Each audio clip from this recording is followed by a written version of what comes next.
Hello and welcome to Missouri Legislative Update. This month we bring you our program from the fourth floor of the Missouri State Capitol. In today's show, we take a look at the final days of the 2013 legislative session.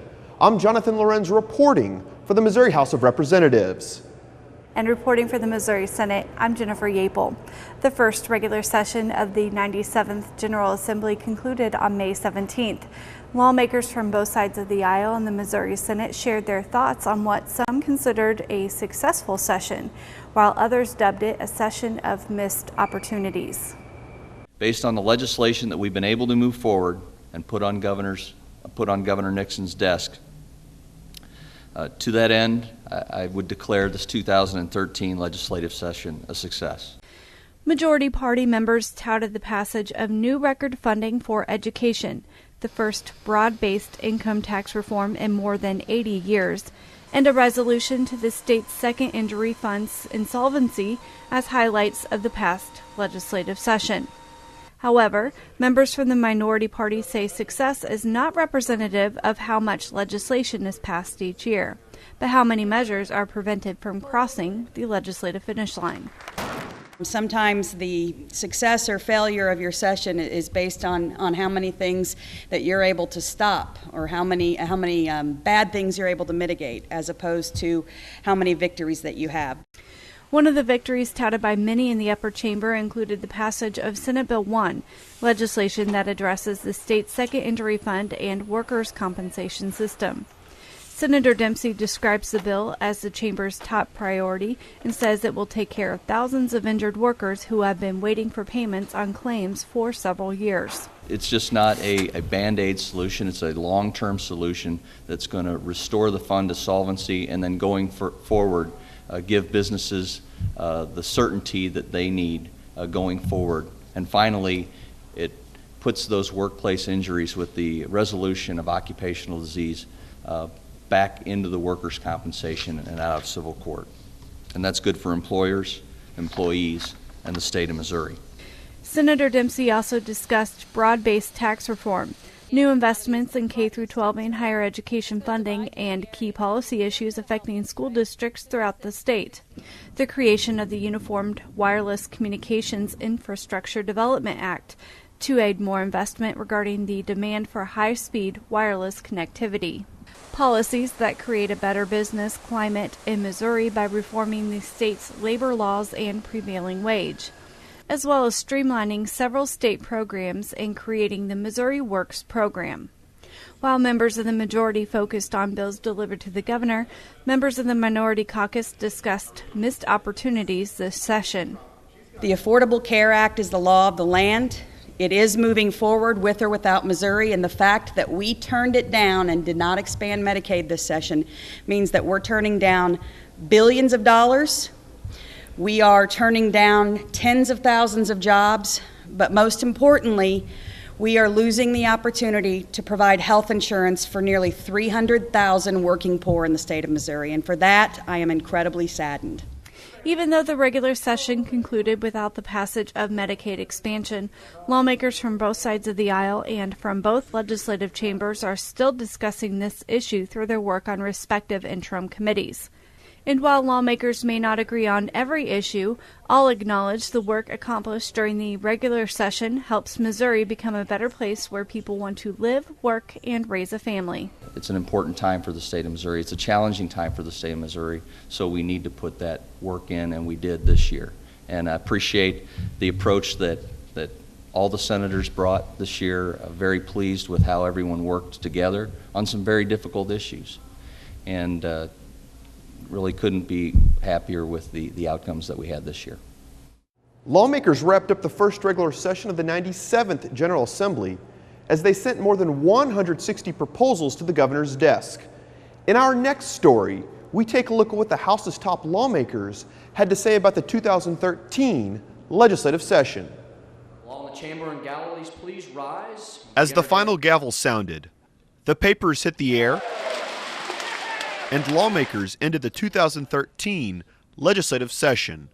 The Missouri House and Senate truly agreed and finally passed 164 pieces of legislation. It was a session of historic accomplishments and substantive reforms that will improve the quality of life for all Missouri families and pave the way for a better business environment for Missouri employers, workers, and job creators. One of those bills, Senate Bill 1, aims to fix the state's broken second injury fund.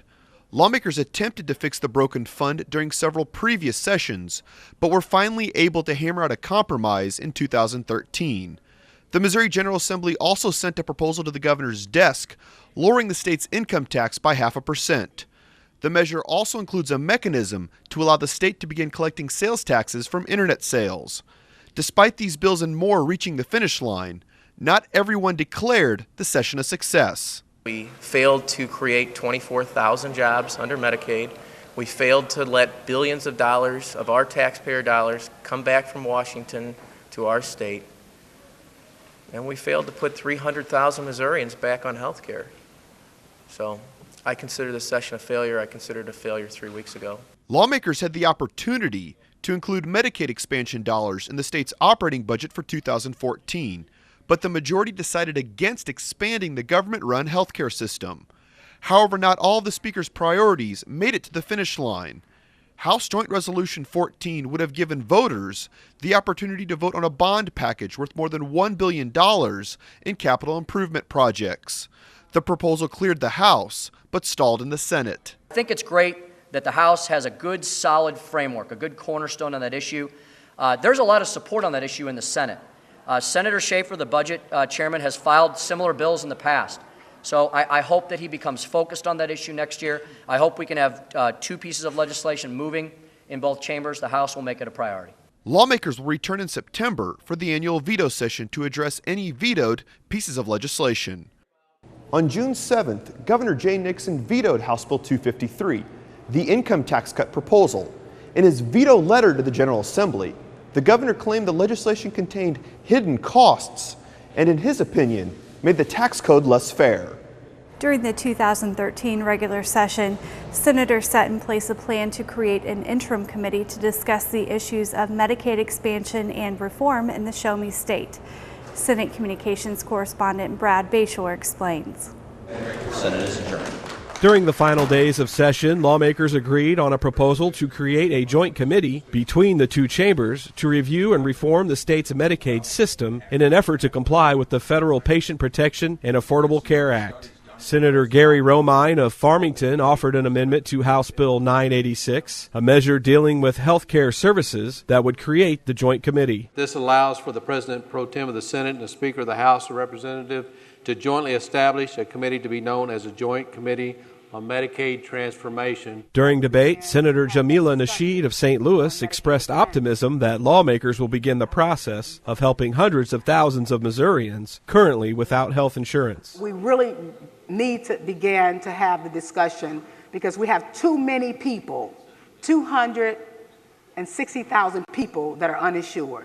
And with your amendment, we can take it to the next step. While legislators wait for the governor's action on House Bill 986, the Senate created a 10-member interim committee on Medicaid transformation and reform. Chaired by Senator Romine, the new panel is tasked with developing ways to prevent fraud and abuse and recommendations to streamline the state's Medicaid system called MoHealthNet. Senator Romine says if Missouri does not act quickly, the state could lose roughly $4 billion in federal money intended for uninsured Missourians and certain hospitals throughout the state. Now, the one thing I do like about it is that the Medicaid program is managed by the state. Medicare is the federal program. So rebranding that money as Medicaid does give us an opportunity in this state to manage those funds coming from the federal government in a better fashion. Senator Paul Lavoda of Independence has been named to the Senate Interim Committee on Medicaid Transformation and Reform and also sponsored legislation this year to expand MoHealthNet services.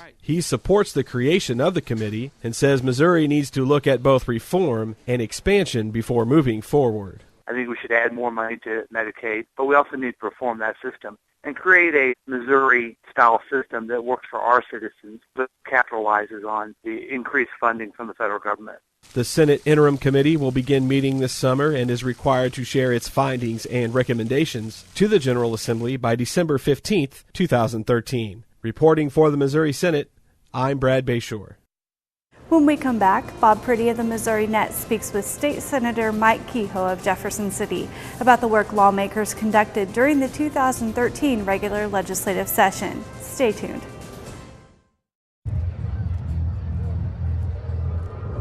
Looking for these? You drive buzzed. It could be one very expensive ride. First, you gotta make bail.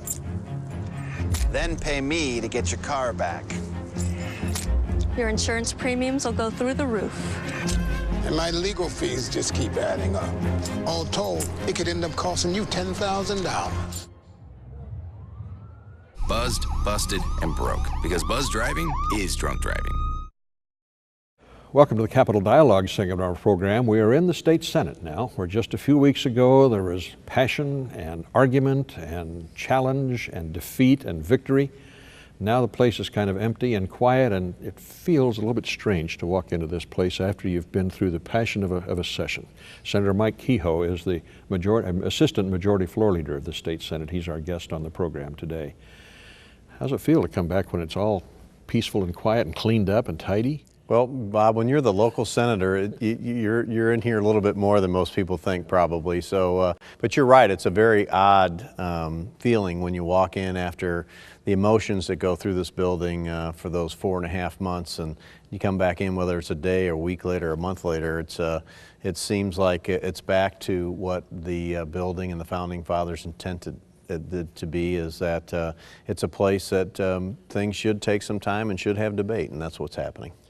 You're an example of the fact that although you are a high-ranking person in the chamber, that doesn't necessarily give you clout in getting your own bills passed. No, it doesn't. This was a rugged year for you. Yeah, we had some disappointments, but I carried some, relatively high-profile bills because I, told people, as you well know, I am not a career politician, and this was not my life passion is to be a career politician. My life passion was to try to help Missourians out, and I promised people when I ran that I would introduce ideas and concepts that would, move the economy and help foster an environment to create jobs in the state. And I think that's what folks really want and are depending on, all with the intention of creating economic development and infrastructure, which is my big passion, whether it be electrical infrastructure, utility infrastructure, or highways and transportation infrastructure. So those are big issues. They deserve and have received a lot of debate and conversation, and I'm sure we'll have more of it.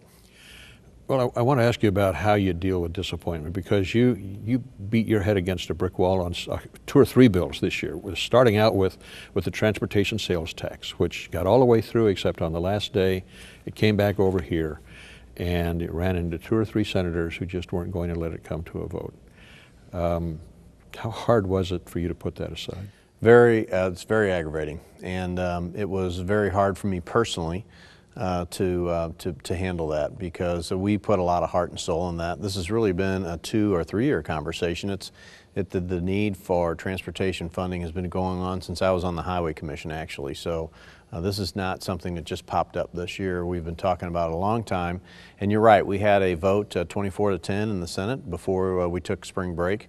And then the issue went over to the House, was there for a little while, and they finally passed it out, I think 100-51. And I thought, well, when it comes back over here, which were for some technical changes, nothing really substantive, that this will be great. Missourians will get an opportunity to vote on whether they want to fund transportation in this manner. It was a choice Missourians were going to get to make.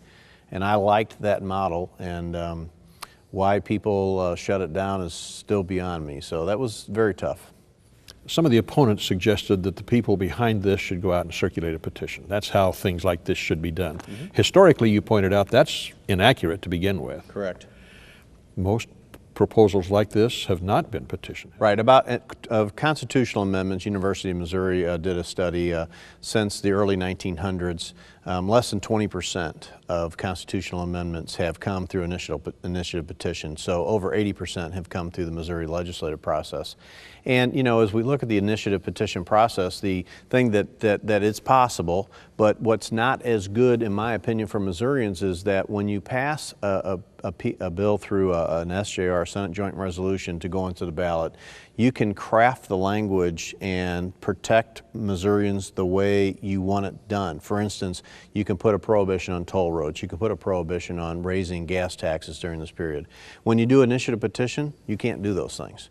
And so I thought the protection for Missourians and the promise that the Department of Transportation would make to them was able to be solidified through the legislative process much more than it will be through the initiative petition process. So are we going to get a petition campaign, do you think? Well, I know that as I said on the last day of session, the needs haven't changed. We still have 32,000 miles of road. They're not going away. We still have 10,400 bridges. They're not going away. And along with many other transportation needs that we have in the state. So I think will continue to be a conversation on what do we do to try to secure sufficient transportation funding. Now, another big issue of yours in this session was the sales tax on vehicles, boats, and the like purchased from outside the state. You tried to get that done twice, and twice it got knocked down. I think I'm leading in vetoes from the governor on being a new senator. So last year we passed a bill. It was vetoed. The governor found some pieces he didn't like in it, and we worked with his office in the off session. We passed another bill earlier in the session. We thought it was all in good order with the governor's office. Apparently there was a few minor issues they still had problems with, so it got vetoed for a second time. We made those fixes one more time, and now it's in 2 or 3 bills on his desk. And it's not about a tax increase. It's about, you know, the issue was there was a Supreme Court decision where the definition of what's a sales tax and what's a use tax, which varies by city and county in the state, was not consistent. And this just puts it back to the way it was. So it's the same taxes that have been in place on large purchase items such as vehicles and motorhomes in some counties since 1949. So these are all previously voted on taxes. It really just clarifies the law on how we can collect them. It's important to the local governments especially. It's massively important to the local governments. You saw some of the figures that they had lost $20 million in revenue to the local governments in just the 8 months of 2012, and they estimated that on an ongoing basis that it would be well over $40 to $50 million impact the local government's budgets. And those are your policemen, your firemen, your services that are going to come under fire. Not to mention that the small businesses that are really on our bordering areas of other states are at an unfair disadvantage, and they didn't do anything wrong. A Supreme Court decision came down, and all of a sudden some of their customers had an advantage to go buy in Illinois, Kansas, or Iowa versus Missouri, and that's just not right. Well, that's the bad news. Now, the legislature did do a lot of positive things in terms of getting some problems fixed this year. Right. Second Injury Fund is one of the biggest accomplishments of this session. Yes, huge, and that's been a long conversation. I've been involved heavily with my own business through workman's comp insurance, and as a matter of fact, have been part of a workman's comp self-insured trust, and the liability piece that hung out for insurers as well as potentially the state of Missouri with an unfunded second injury fund was massive, and it's a liability that we should not risk our citizens with. So that's a very complicated issue. As you know, it took a couple of years, 3 years to get straightened out, but finally we did get that passed. Workers' comp reform. A couple of good issues on work comp reform that was accomplished along with that bill I think is good, as well as some of the unemployment benefits where there were some unemployment abuses going on. Those were cleaned up a little bit so that the people who really deserve and should get unemployment, they can, and the monies will be there for them. You restored some benevolent tax credits this year. Number one, almost the first thing we did, as you know, very early on in session, it was a commitment this body, both the House and the Senate, made to our citizens and to our benevolent organizations throughout the state. I think that was one of the biggest things we got done this session in a bipartisan way, was move that. One of the issues that's been put off until next year, 2 issues actually. There's a big bond issue. That's going to be a major thing to reconcile between what the Senate might want and what the House might want, because we're talking a lot of money, and when you start talking about a lot of money, a lot of people want to get their hands in there. That's right. That's right. So the bonding issue, which would be capital improvements, mainly on state-owned facilities, possibly college campuses, the Capitol complex, et cetera. The current bond has expired. We have made our last payment on that, and that came back in the KIT bond era. And the cost of money and the availability of funds for a state like Missouri that has a very high and good credit rating. It's very affordable right now, and it's not a tax increase to Missouri citizens. It's an existing revenue flow that we would be able to take out of GR and fix some of these buildings that we have within our state system. You know, that's a liability that exists out there, this deferred maintenance liability that I would argue with some Missourians, that's no different than having debt. So the ability to go out with a bonding program to take care of some of those deferred maintenance and protect some of the buildings that Missourians know as the seat of government, that is our responsibility to protect those assets. One other issue that's a holdover, and we don't know exactly what form it's going to take next year, is Medicaid expansion or a Medicaid overhaul, or maybe a combination of the two. That's right. What you end up hearing people say was Medicaid transformation. That became kind of the buzzword of the session, but that's going to continue to be a conversation. You're right. The whole healthcare arena and how it's going to develop with the implementation of the Affordable Care Act and what the different implications will be along with the Medicaid expansion. Those are conversations I'm still that we're going to go on continuously. They're very emotional. Missourians have voted several times on various pieces of what they want and don't want of the Affordable Care Act, and most time it's been an overwhelming majority that they don't want Missouri to participate in it. However, I think the legislature has to keep an open mind and continue to look at what these programs are and where they're going to take us, and make sure we don't put Missourians behind, you know, by not acting on some of them. So I think we're keeping an open mind. We're trying to listen to what's going on, but still let Missouri keep its sovereignty and not let the federal government be telling us what to do all the time. After the break, Bob Priddy sits down with one of the House's top Democrats to get the other side of the story. That's up next on Missouri Legislative Update.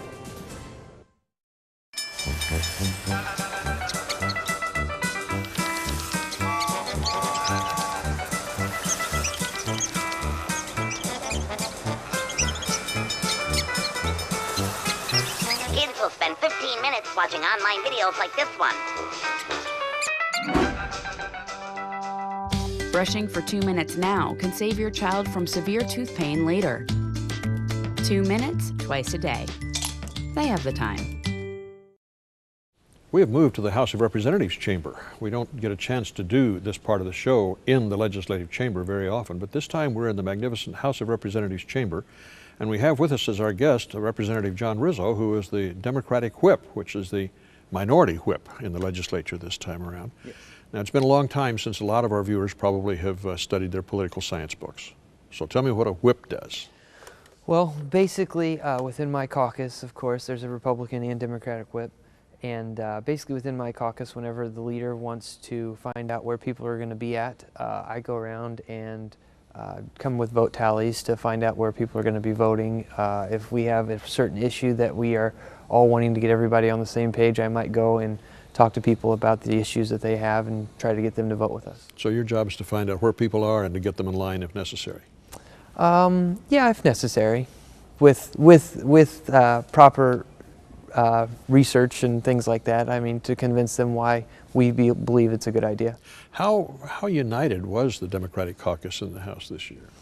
I thought that we were extremely relevant for being in the super minority. I thought we did an excellent job of sticking together. Obviously, there were certain situations throughout the session where you're not going to have everybody.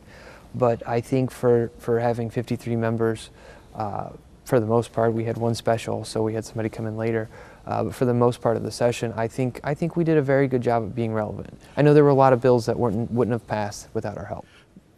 Well, let's talk about a few of those that didn't pass without your help. What got through that you folks made the difference on, that the Republicans with their supermajority couldn't carry on their own? Well, I think that the transportation bill was a bill that I don't know passes without our help. There were, I'm trying to look back on it now, but there were a few situations to where if you take out the 53 or the 30 or 40 votes that we were able to help out on or work with them on, then the bill might not pass. Were you able to leverage that in any way? I don't know if we were able to do it as effectively as we could have. I think that we were able to get some other stuff done with that. I mean, obviously in this business you are obviously bartering and back and forth constantly with legislation, and I think that we were able to build relationships this year with it. 53 votes. Is there a figure within 163 members of the House where a minority actually has enough numbers to really be effective in swaying what happens in the chamber? Man, my first 2 years, they were 4 votes away from a supermajority. My first term, and I think that the opportunities were more readily available then because you're always on that cusp of having the override numbers. So it was we were extremely had the opportunity to be extremely relevant and really hold their feet to the fire on some things that they wanted to get enough votes so that they could override on. And unfortunately with the congressional redistricting we weren't able to do that. But I think and obviously if you're not talking about a majority and you're talking about what the most effective number is, it's obviously from where we're at 1 to 2 votes from being in the supermajority where they are, because at that point our whole caucus, it's really important for us to stick together. Yeah, when they come to you and ask for some votes from your side, then you know you've got them. Yeah, I mean, to a degree, yeah.